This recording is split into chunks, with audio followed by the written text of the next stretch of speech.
खबर देंगे आपको। पंजाब हुकूमत ने टैक्स चोरों और टैक्स फ्रॉड करने वालों के गिर्द घेरा तंग कर दिया है। Marriage hall, marquees, farm houses और बड़े फूड चेन्स की मॉनिटरिंग के लिए कैमरे लगाने का फैसला कर लिया गया है। मजीद तफसीलात हासिल करेंगे डॉन न्यूज़ के रिपोर्टर अदनान शेख से। जी अदनान, अपडेट कीजिएगा। आज बिल्कुल पंजाब हुकूमत ने टैक्स चोरों और टैक्स फ्रॉड करने वालों के गिर्द घेरा तंग कर दिया है। मैरिज हॉल, फूड चेन्स का कारोबार से फार्म हाउस तक हर ट्रांजैक्शन का हिसाब होगा। पंजाब हुकूमत ने मैरिज हॉल, मार्केज और फार्म हाउस और बड़े फूड चेन्स की मॉनिटरिंग के लिए कैमरे लगाने का फैसला किया है, जबकि जाली रसीदें देने और सेल्स छुपाने वालों के खिलाफ भी सख्त कार्रवाई की जाएगी। और बड़े रेस्टोरेंट्स में कैश वसूली के बजाय डिजिटल पेमेंट लाजमी करने पर गौर किया गया है। और इस मौके पर मरियम नवाज शरीफ का कहना था कि अगर दुनिया कैश से डिजिटल पर जा सकती है तो पाकिस्तान क्यों नहीं जा सकता।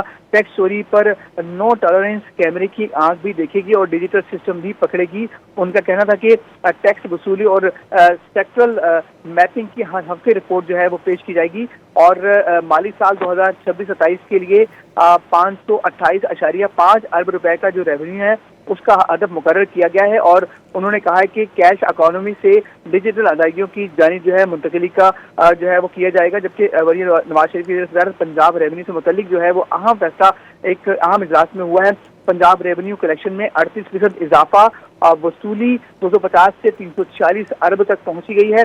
और ब्रीफिंग में ये भी बताया गया कि BRA का दायरा कार 10 से बढ़ाकर 26,000 तक वसी कर दिया गया है। और BRA में intelligence and investigation wing, tax payer audit और लीगल विंग का भी कायम अमल में लाया जा चुका है। जी, बहुत शुक्रिया अदनान शेख आपका।